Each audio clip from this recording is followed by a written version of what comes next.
मध्य प्रदेश सरकार द्वारा इंदौर को मेट्रोपॉलिटन सिटी बनाने के लिए जोर शोर से तैयारी की जा रही है, जिसके तहत इंदौर सहित 5 जिलों के लिए बन रहे इंदौर मेट्रोपॉलिटन रीजनल प्लान को लेकर एक बैठक आयोजित की गई, जिसमें इंदौर, उज्जैन, धार, शाजापुर और देवास के जनप्रतिनिधियों ऑनलाइन जुड़े और विचार व्यक्त किए। इस मेट्रोपॉलिटन सिटी की प्लानिंग इंदौर विकास प्राधिकरण द्वारा की जा रही है, जिसका प्रेजेंटेशन भी जनप्रतिनिधियों के सामने दिखाया गया, जहां पांचों शहरों के हिस्सों की जानकारी भी दी गई। बैठक में 4 जिलों के सांसद, 20 विधायक, 3 महापौर, 2 नगर पालिका अध्यक्ष और 4 कलेक्टर शामिल होने की उम्मीद थी, लेकिन कई जनप्रतिनिधि अपनी व्यस्तताओं के चलते शामिल नहीं हुए। विकास प्राधिकरण की ओर से बताया गया है कि योजना में इंदौर जिले का 100%, उज्जैन जिले का 45%, देवास जिले का 29.72%, वहीं धार व शाजापुर का क्रमशः 7 व 0.54% हिस्सा आ रहा है।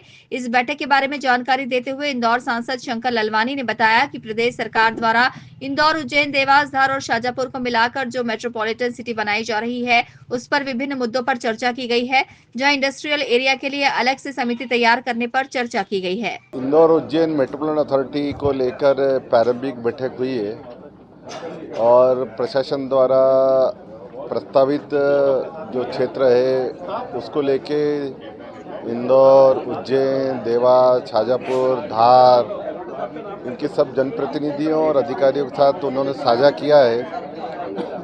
सभी जनप्रतिनिधियों और अधिकारियों ने कहा है कि थोड़ा समय, खास करके जनप्रतिनिधियों ने कहा है कि थोड़ा समय दें, हम इसका पूरा परीक्षण करके जो सुझाव होंगे वो सुझाव 7 दिन के अंदर हम दे देंगे।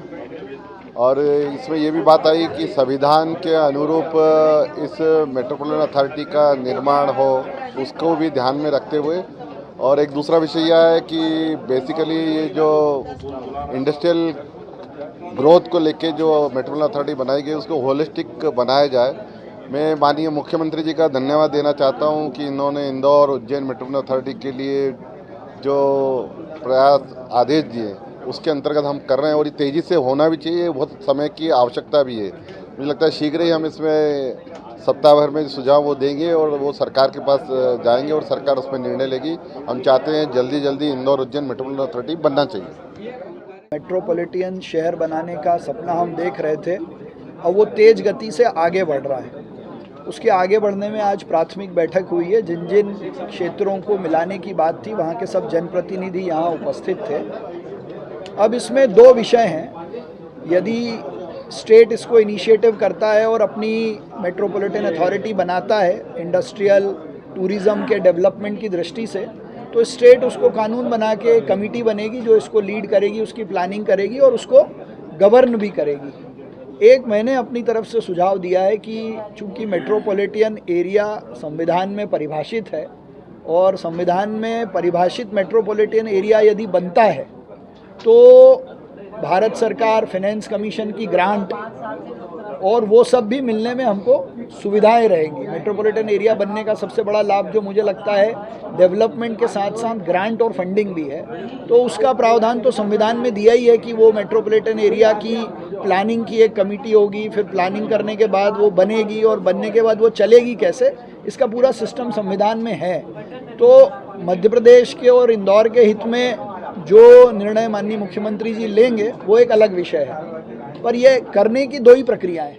इस प्रस्ताव पर चर्चा कर 7 दिन के अंदर सभी सुझाव प्रदेश सरकार को भेजे जाएंगे और मेट्रोपॉलिटन सिटी के लिए इंडस्ट्रियल अथॉरिटी अलग से बनाने की मांग भी की जाएगी। देखिए, मेट्रोपॉलिटन एरिया को लेके आज एक जो बैठक बुलाई गई थी और उसमें एक जो हम लोगों के द्वारा प्रारंभिक ड्राफ्ट एक आईडीए के स्तर पर और टीएनसीपी के स्तर पर तैयार किया गया है, उसका प्रस्तुतिकरण किया गया। जो ये प्रस्ताव है उसमें इंदौर के अलावा उज्जैन, देवास, धार और शाजापुर ज़िले के भी कुछ हिस्से जो हैं वो शामिल किए गए हैं, प्रस्तावित किए गए हैं। इन सभी ज़िलों के कलेक्टर्स को भी और सभी जितने भी जनप्रतिनिधिगण हैं इन क्षेत्रों से संबंधित उनको भी आमंत्रित किया गया था। कुछ लोग ऑफलाइन भी शामिल हुए थे, कुछ लोग वीसी के माध्यम से भी जुड़े थे। आज इस पूरे उसका प्रेजेंटेशन हुआ कि किस वजह से ये आवश्यक है, क्या अभी तक आईडीए और टीएनसीपी के द्वारा कार्रवाई की गई और प्रस्ताव क्या है, इस पर चर्चा हुई और सभी के सुझाव आमंत्रित किए गए। कुछ जनप्रतिनिधियों ने तत्काल ही सुझाव दिए हैं जिनको नोट किया गया है। इसके अलावा कुछ जनप्रतिनिधियों ने ये बोला कि चूंकि आज ही उनको ये प्रस्ताव देखने को मिल रहा है, इसीलिए उनको लगभग 7 दिनों की आवश्यकता होगी सुझाव हेतु। तो सभी कलेक्टर्स को कोऑर्डिनेट करने के लिए कहा गया है। अगले 7 दिनों में विभिन्न जनप्रतिनिधियों के द्वारा जो सुझाव प्राप्त होंगे उसको लेके आगामी कार्रवाई की जाएगी। अब देखना होगा कि प्रदेश और केंद्र सरकार इंदौर मेट्रोपॉलिटन रीजनल प्लान को कब तक मंजूरी देती है। Bureau report, INN news, Indore.